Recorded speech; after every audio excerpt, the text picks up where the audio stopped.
Good morning. आज 15 अगस्त है। स्वतंत्रता दिवस पर सभी देशवासियों को बहुत बहुत बधाई।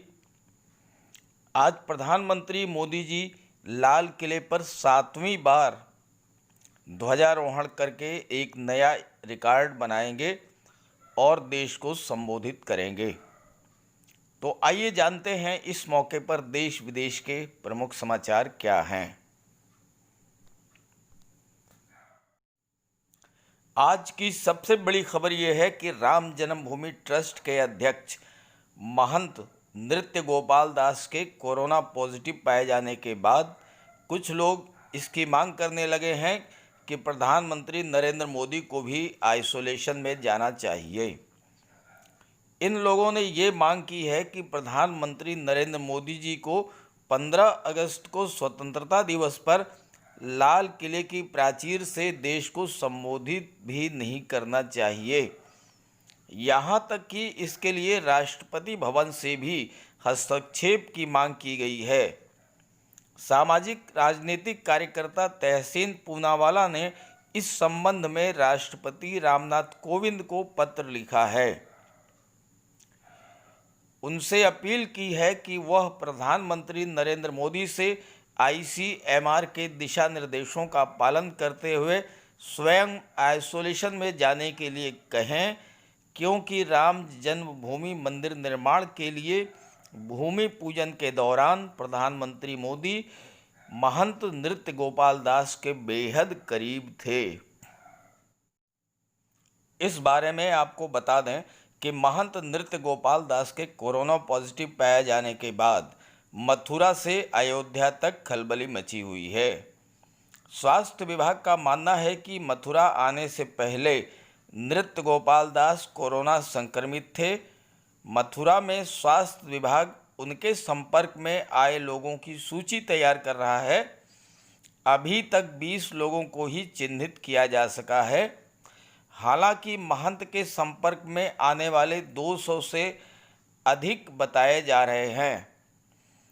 आपको बता दें कि श्री कृष्ण जन्माष्टमी पर भागवत भवन में महंत नृत्य गोपाल दास के साथ सैकड़ों लोग शामिल हुए थे और इनमें मथुरा के अलावा अन्य शहरों के लोग भी थे।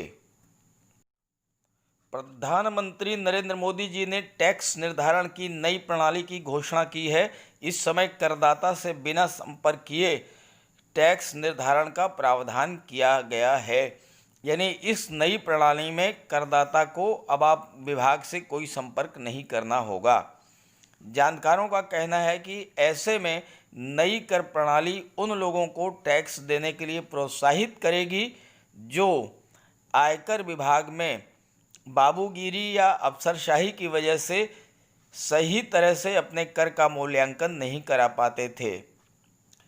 नए कर सुधारों की घोषणा करते हुए प्रधानमंत्री जी ने कहा है कि अब टैक्स सिस्टम भले ही फेसलेस हो रहा है, लेकिन टैक्स पेयर को ये फेयरनेस और फियरलेसनेस का विश्वास देने वाला है।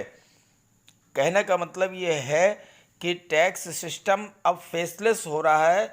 ऑफिस या दफ्तर नहीं जाना होगा टैक्स पेयर को, और लेकिन टैक्स पेयर को जो है उसके मन में जो डर है उसको भी दूर करने वाला ये नया सिस्टम होगा। इसका लाभ उन्हें मिलेगा जो व्यवसाय करने वाले लोग हैं और आयकर विभाग के अधिकारियों के काम करने की शैली से दुखी होने की वजह से अपने कर का मूल्यांकन नहीं करा पाते हैं।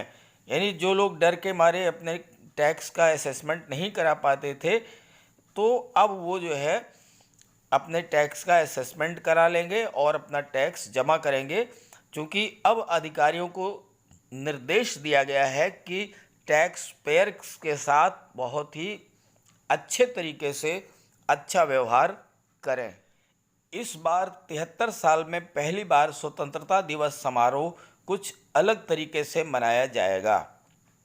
बात करते हैं प्रधानमंत्री क्या क्या घोषणाएं कर सकते हैं इस मौके पर। तो प्रधानमंत्री जी अपने संबोधन में 15 अगस्त को कोरोना से जुड़े कुछ उपायों, कुछ प्रयासों, कुछ दवा की घोषणा कर सकते हैं। अभी देश में हाल ही में राम मंदिर जन्मभूमि पूजन हुआ है और राम मंदिर बनने की शुरुआत हो गई है। इस बारे में भी प्रधानमंत्री जी जनता से संबोधन कर सकते हैं। इसके अलावा भारत चीन के बीच बढ़े तनाव को लेकर पैदा हुई परिस्थितियों के बारे में भी प्रधानमंत्री जी सुधार संबंधी घोषणा कर सकते हैं। इसके अलावा आत्मनिर्भर भारत के लक्ष्य को पाने के लिए भारत किस दिशा में काम कर रहा है और इससे जुड़ी आगे का क्या प्लान होगा, इस बारे में भी प्रधानमंत्री मोदी जी जनता के सामने नई घोषणाएं कर सकते हैं। पिछले शनिवार को प्रधानमंत्री जी ने कचरा मुक्त भारत अभियान की शुरुआत की थी। इस स्वतंत्रता दिवस पर यह भी हो सकता है कि प्रधानमंत्री जी इस अभियान को लेकर सहयोग करने की अपील करें और यह भी संभव है कि प्रधानमंत्री जी इस बारे में कोई विशेष योजना जनता के सामने रखें। ये पहली बार हो रहा है कि इस बार स्वतंत्रता दिवस समारोह में शामिल होने वालों की संख्या केवल 4000 रहेगी। भारत चीन विवाद को लेकर कांग्रेस के पूर्व अध्यक्ष राहुल गांधी ने एक बार फिर से केंद्र की मोदी सरकार पर हमला बोला है। शुक्रवार को राहुल गांधी ने ट्वीट कर कहा कि भारत सरकार लद्दाख में चीनी इरादों का सामना करने से डर रही है। उत्तर प्रदेश के मुख्यमंत्री योगी आदित्यनाथ ने कोविड-19 के इलाज करने के सभी प्रयास करने के निर्देश दिए हैं। साथ ही साथ मुख्यमंत्री जी ने लखनऊ, कानपुर नगर, प्रयागराज, वाराणसी, गोरखपुर और बरेली में विशेष सतर्कता बरतते हुए चिकित्सा व्यवस्था को और भी बेहतर करने के निर्देश दिए हैं। बात करें भारत में बनने वाली वैक्सीन की, तो भारत बायोटेक ICMR की तरफ से बनाई जा रही कोविड-19 वैक्सीन पहले फेज का क्लिनिकल ट्रायल सफल रहा है। वहीं रूस ने भले ही वैक्सीन बना ली हो, लेकिन रूस के बाहर सबके लिए इसकी उपलब्धता अभी निकट भविष्य में नहीं होने वाली है। वजह यह है कि गामालेया इंस्टीट्यूट के अलावा इस वैक्सीन का प्रोडक्शन रूस के एक बड़े बिजनेस हाउस सिस्टेमा के द्वारा किए जाने की उम्मीद है। सिस्टेमा की क्षमता साल भर में 15 लाख खुराक बनाने की है, जो दुनिया में तत्काल अरबों खुराक की मांग के सामने कुछ भी नहीं है। तो ऐसे में रूस द्वारा अन्य देशों की मांग को पूरा किया जाना बेहद मुश्किल है। अगर रूस वैक्सीन की खुराक बनाए जाने की क्षमता को बहुत बढ़ा भी देता है, तब भी भारत में इसकी उपलब्धता होने में काफ़ी समय लग जाएगा। भारत की सरकार क्षेत्र की हवाई सेवा प्रदान करने वाली एयरलाइन कंपनी एयर इंडिया बिकने के कगार पर आ पहुंची है। एयर इंडिया को खरीदने के लिए टाटा ग्रुप ने अपनी इच्छा जताते हुए मूल्यांकन की प्रक्रिया शुरू कर दी है।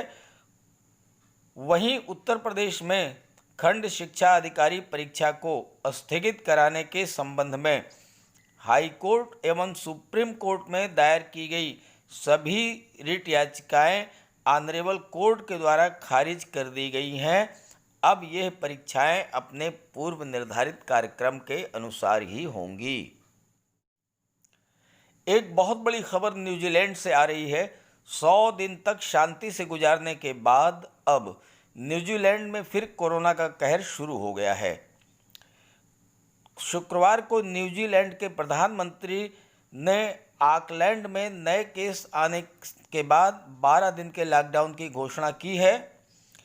वहीं राजस्थान विधानसभा में शुक्रवार को कांग्रेस सरकार ने विश्वास मत हासिल कर लिया।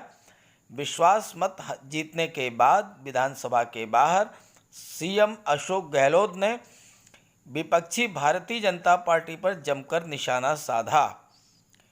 वहीं कांग्रेस के प्रवक्ता राजीव त्यागी की हार्ट अटैक से मौत हो जाने के बाद कांग्रेसियों ने प्रदर्शन किया और भाजपा के प्रवक्ता संबित पात्रा पर मुकदमा दर्ज करने की मांग की। वैज्ञानिकों ने कोरोना वायरस संक्रमण संबंधी जांच का एक ऐसा नया एवं किफ़ायती तरीका विकसित किया है जो कोविड-19 के लिए जिम्मेदार वायरस की मौजूदगी के बारे में मात्र 20 मिनट में सटीक जानकारी दे सकता है। वहीं दूसरी तरफ चीन ने दावा किया है कि पहले झींगा मछली में और अब ब्राजील से आए चिकन में कोरोना वायरस मिला है। तमिलनाडु के राज्यपाल बनवारीलाल पुरोहित की कोरोना वायरस रिपोर्ट नेगेटिव आई है। वहीं देश के गृह मंत्री अमित शाह के कोरोना वायरस की रिपोर्ट भी नेगेटिव आने की सूचना प्राप्त हुई है। गणेश चतुर्थी पर 162 विशेष ट्रेनें चलेंगी और इनकी बुकिंग 15 अगस्त से शुरू हो जाएगी। तो ये थे आज के 15 अगस्त के सभी महत्वपूर्ण प्रमुख समाचार। एक बार फिर से सभी देशवासियों को 15 अगस्त की बहुत बहुत बधाई, शुभकामनाएं। वीडियो अच्छा लगे तो इसे लाइक करके और ज़्यादा से ज़्यादा सभी को शेयर कर दीजिएगा और मेरे चैनल को सब्सक्राइब भी कर लीजिएगा। Okay, thank you.